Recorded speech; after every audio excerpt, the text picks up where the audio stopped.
Hey guys, welcome to 3 Mississippi. I'm Mike, and I want to talk to you guys about preparedness today. Now, there have been a lot of videos and a lot of people talking, and there's a ton of resources out there about ways that you should prepare and things that you should stock up. People talk about water, and they talk about batteries, and they talk about pasta and canned goods and sugar and salt. And guys, I want to talk to you about some of the things that you may not have thought of.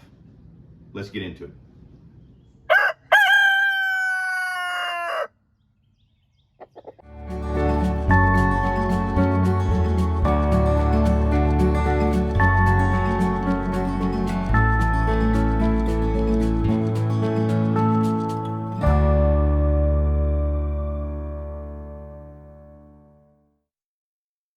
All right, guys, the first thing I want to talk to you about is jars, okay? Canning jars. And why do I think that canning jars are something that you should have on your list as a prepper? Well, I'll tell you, because this is what canned chicken looks like that we raised. This is what canned pork looks like. And this is venison from a deer that I killed last season. Now, I want you to think about something. You've got freezers, you've got refrigerators, you've got a lot of meat in those freezers, probably. We do. We have 30 chickens, we have a couple of deer, we have right now a couple of pork butts, there's a beef brisket out there, there's several steaks. What are we gonna do, guys, if the grid goes down? In that scenario where we don't have refrigeration and freezers running. And you might say, well, I've got a Generac and I've got 250 gallons of propane. That's great. That's going to last for some period of time, but wouldn't you rather save that propane for other things? I'd rather use that propane to fire up my pressure canner and can all of the meat that I have in those freezers so that it's now shelf stable, so that I don't have to worry about refrigeration. I can open this jar right here and feed my family anytime I want. So listen, not a lot of people talk about mason jars and canning equipment, but I feel like this is at the top of the list of things that are often overlooked that you should stockpile, and you should have enough of those to can everything that's in your freezer in the event that you need to. The next often overlooked item that I want to talk to you guys about are sternos. Now, if any of you have ever worked in a restaurant or been to a catered event, you may have noticed that they keep the food in these chafing dishes and they have these sterno candles underneath of them. Now, I have cases and cases of these sternos, and I'm going to tell you why. Because you pop the lid off this, you light it, you put it underneath of a small chafing dish, and guys, you can cook a meal with this. You don't have to worry about being able to run your stove or lighting a fire just to cook some noodles for your family. Right there, a small chafing dish and one of these, and you've just cooked dinner. I really do feel like having at least a few cases of these sterno canned heats on the shelf is a great idea, and it's one that nobody talks about, or at least not very often. While we're on that subject, look, several packs of lighters, guys. You should have a bunch of these. You've got a ferro rod, that's cool. You know how to start a fire. You're gonna rub some sticks together. Hey, look, let's have some packs of lighters on hand, all right? The next one that a lot of people don't talk about, some do, is some inexpensive, strong alcohol. And I'm not saying that you need to go to a meeting or anything. That's not why I'm saying you need to be stocking up on this. This right here is great for medical purposes, sterilizing things, and guys, this will be the #1 kind of currency available to you, maybe next to bullets only, when the dollar bill is worth nothing. Okay, so and it lasts forever on the shelf. So I think stocking up on vodka or some kind of a really strong alcohol is a really good idea. In a pinch, you can use this to clean a wound. And look, when times are really, really tough and you just want to relax for a minute, this will take the edge off. All right, guys, you've got to have some good quality knives. All right, you absolutely have to have good quality knives. If you think there's a possibility that you're going to be having to process your own food, you need to have the tools to do that. I'm not saying that one is better than another, but I like Cutco, I like Buck. This here is a Cobra Tech that I skinned a deer with last night, actually. And my favorite really skinning knife of all of these is this Benchmade right here. But have good quality cutlery tools that you can work with, that you can process animals with. I can also use this for chopping vegetables. It's fine. And while you're focused on, okay, good call, I need to have some good quality knives, you also need to have good quality sharpening ability. And you need some practice with it. If you're one of those people that takes your knives somewhere to have them sharpened, start sharpening your own knives. You got to have that skill. That is such an important skill. Get a good quality whetstone set and learn how to use it. You've got to have sharp knives. Who likes snap peas? Who likes sugar snap peas? Who likes Blue Lake bush beans, right? Who likes, well, some of y'all might not like Brussels sprouts, but I do. We got all kinds of goodies here. Vates, here's the thing. The Lord told Noah to build an ark because a great flood was coming. And he told him to put on this ark everything that was going to be needed to repopulate the planet. Okay? I'm not saying a great flood's coming. I don't know what's coming. But I'll tell you right now, if you find that you are unable to go to the grocery store and buy food, you're going to wish that you had stocked up on seeds. Okay? And you're going to wish that you knew how to plant these seeds and grow them. So if you're not a gardener, I love to garden. I have a giant garden. I do market gardens. If you're not that person, stock up on some seeds, keep them in a cool, dry, dark place, and challenge yourself to start growing something.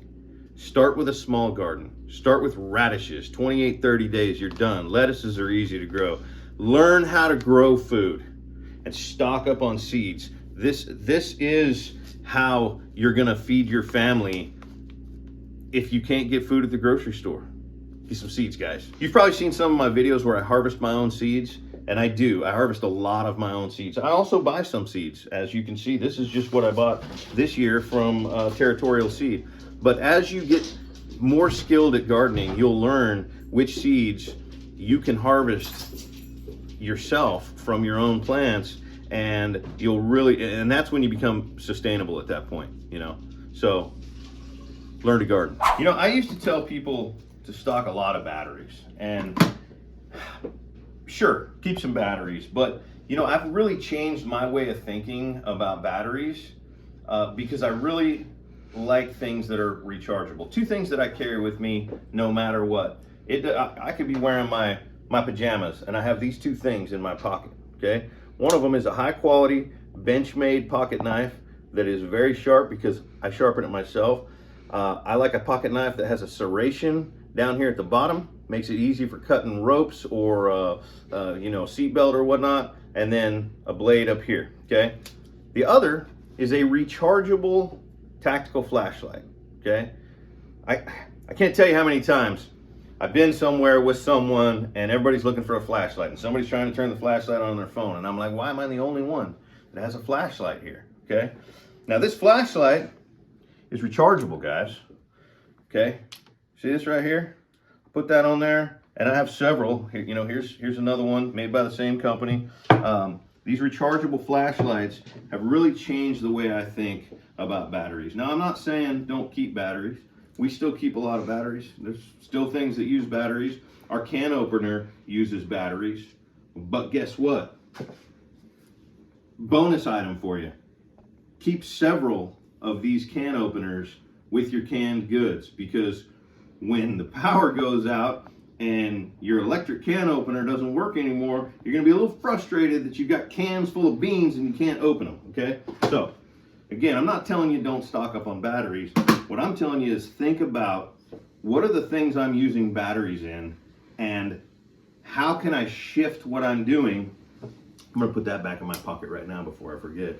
How can I shift what I'm doing so that I'm using less batteries and I'm using more rechargeable items? Okay, now when you start talking about rechargeable items, you need to think about, cool, but we're talking about a scenario where the power's out. How am I going to recharge these items?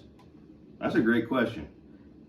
And that's why this item right here, that is rarely on anybody's prepper list, okay? They all talk about how much water you gotta have, and if you don't have enough water on hand, then you need to keep, you know, Life Straw products, which I agree with 100%, okay? You need to have X amount of canned goods, you need to have freeze-dried goods, you need to have toilet paper. Well, you need to have a shovel too, because what are you gonna do when the plumbing in the house shuts down? But, you know, what they don't talk about is a power bank. Okay, a power bank that can be recharged using solar. This, guys, is a critical item. I mean, I would put this right up here with as critical an item as many things on this table, okay? Think about this. Most of you guys are using battery operated tools nowadays, okay? The drill with the cord on it that plugs into the wall, it's a rarity. But what are you gonna do when the battery goes dead and you can't charge it, okay? You still got, there was a big storm, the windows are broken, you've got plywood, you've got a box of screws out in the shop because you were prepared, but your tools don't work. You got to be able to charge those tools. I like having something available that I can keep some things plugged into and in the house, and I'm prepared for a short-term power outage, but I'm also preparing myself mentally for that longer-term situation. So we're going to talk right now about this particular unit, the Vtoman, and go over a couple features on it for you. First cool thing about this that I haven't seen on any similar products out there is that it has a 1 hour rapid charge. From the time I plug in right here, plug this into the wall, it's going to take 1 hour to charge this thing from a completely dead battery. That's amazing. All right, that's awesome. Okay, this thing is built around a bank of lithium iron phosphate batteries that are rated to be able to withstand over 3,000 complete life cycles of the battery and still maintain 80% of their capacity. So, you know, if that turns out to be true, and time will tell, and I believe it is, because these are becoming very popular, these lithium iron phosphate batteries. That makes the lifespan of this thing over 10 years, guys. That's amazing. They're expandable, okay? So this is called the FlashSpeed 1500, which I believe is rated at 1448 watts. I don't have that memorized, but I think it's pretty close. But the other cool thing is, you see this battery emblem right here? I can open this up, connect the cable from here to another battery made by them, and I can double the capacity of this, okay? So I can actually bring the capacity of this thing all the way up to 3,096 watt hours. That's really cool, and I probably will be adding the additional battery to this. The next cool feature about this is it gives you the ability to surge beyond the rated watts, okay? So let's say I want to run a blender off of this, and that blender for some reason draws 2,000 watts. Guess what?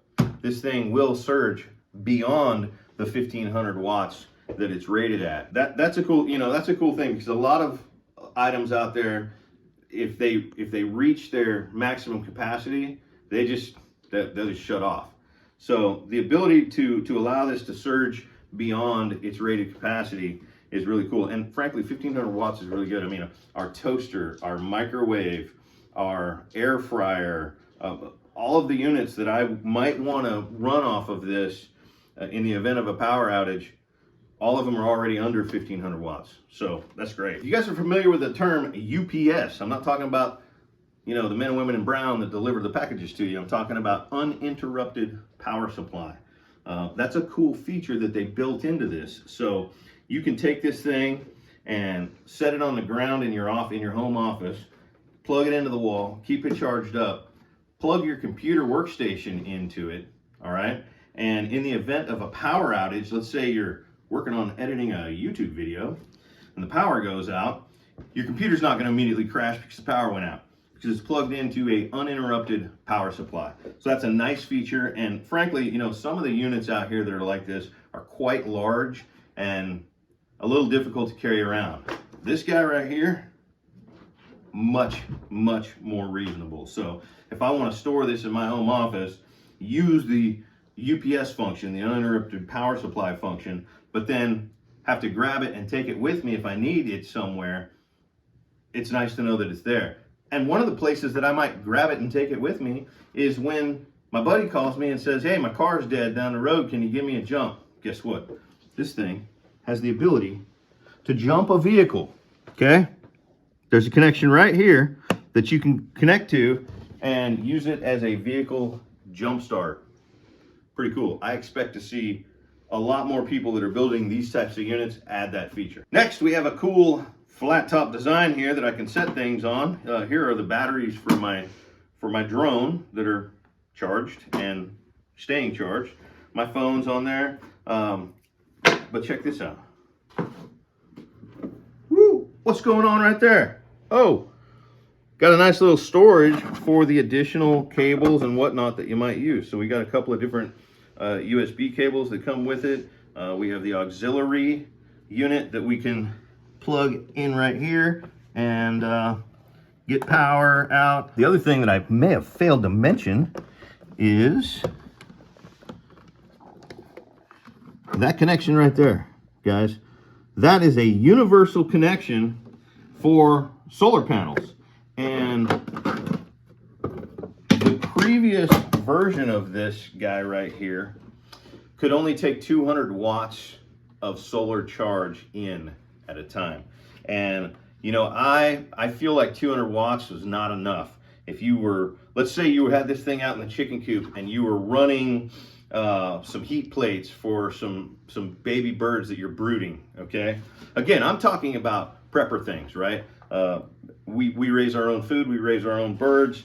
When it's cold outside and you got baby chicks, they die.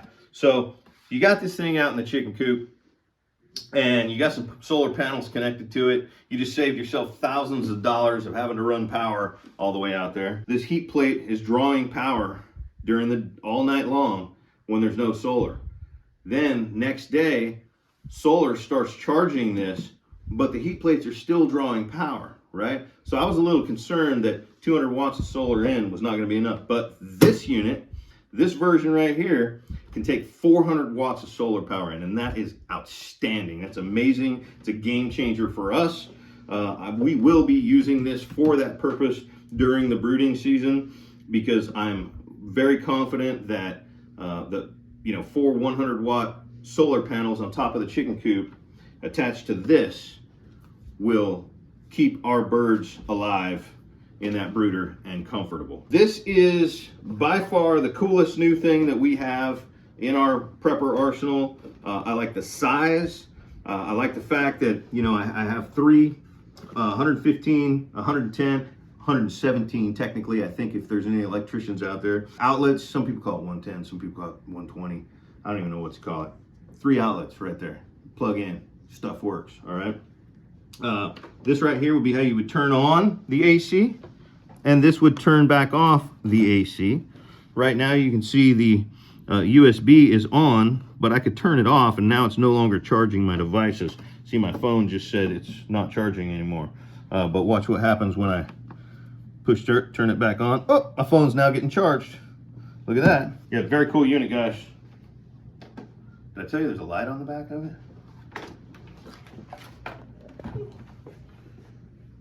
How cool is that?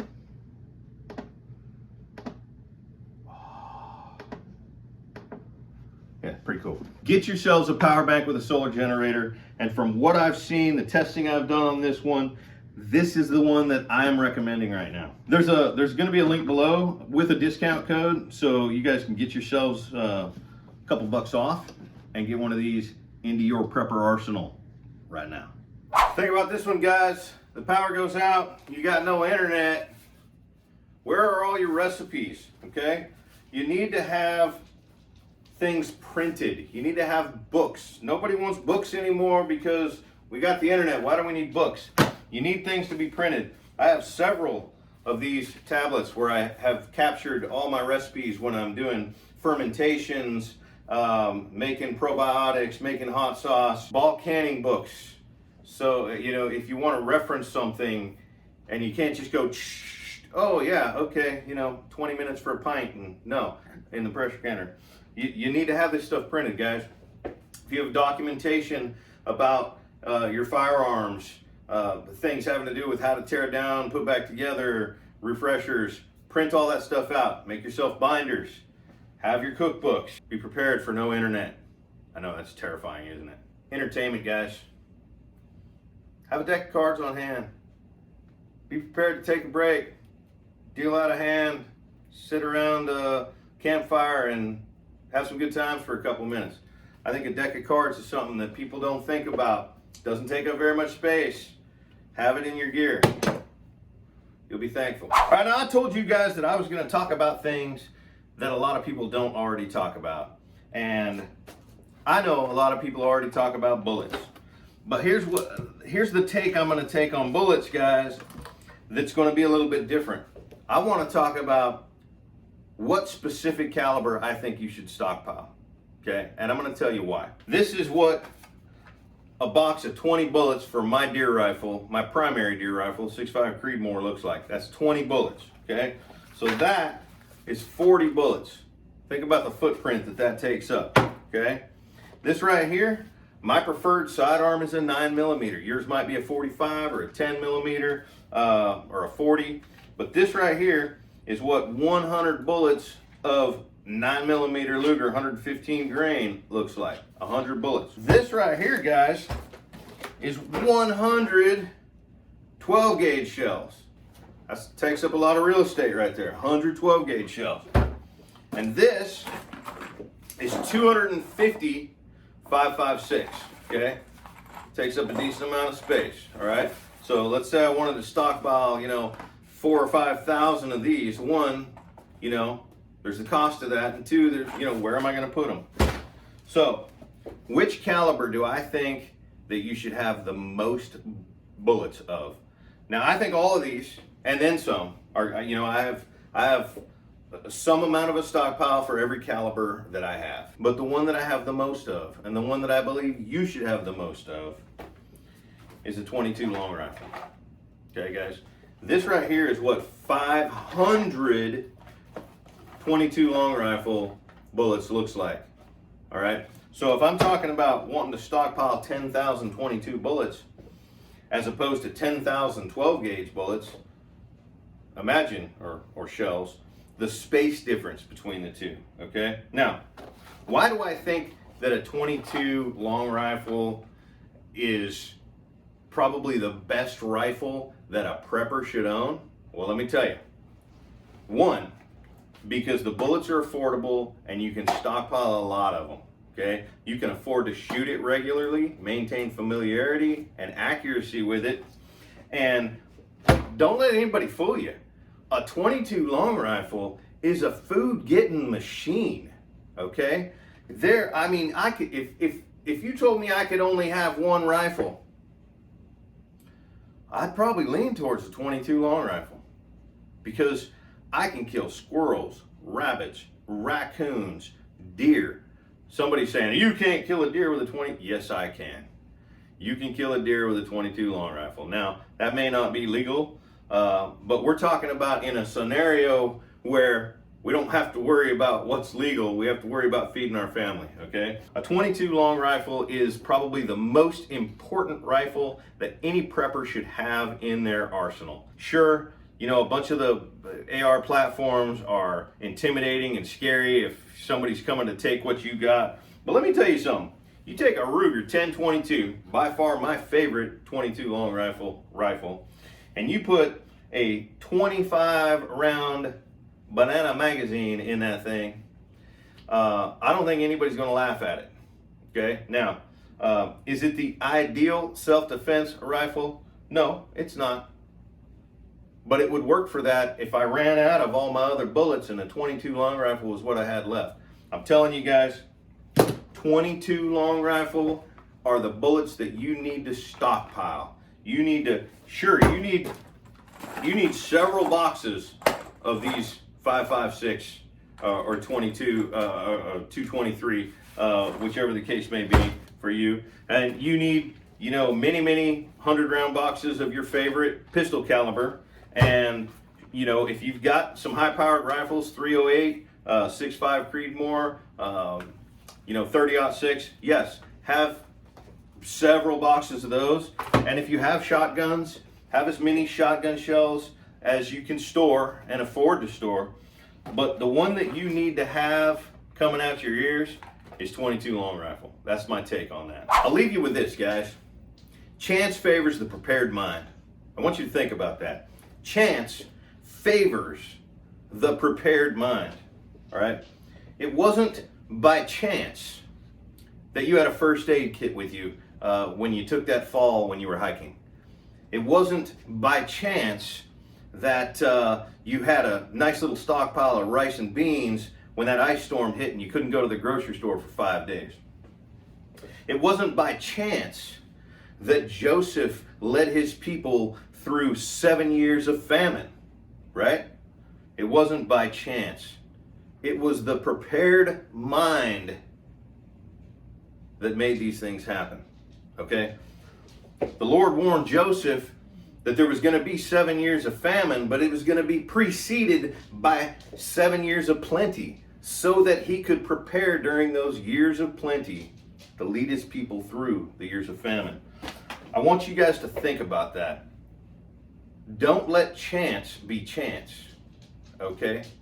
Let chance favor you because of your prepared mindset. Now, you know, today I'm just talking about the specific things that I think often get overlooked, but I want you to do your research if this is your first video looking into the prepared mind, because there's a whole bunch of stuff that is basic groundwork that you need to know. You need to solve for water, you need to solve for you know canned food and a lot of things. But I just want you to embrace the prepared mind. Hey guys, don't forget to like the video, subscribe to the channel, click the bell so you get the notifications, and guys, leave me a comment. Tell me what you think I missed. So, tell me something that you think is an overlooked item that's super important that should be on one of these lists of overlooked items. Tell me if you think anything on my list here is not necessary. I look forward to hearing from you. Love you guys, and safety's off.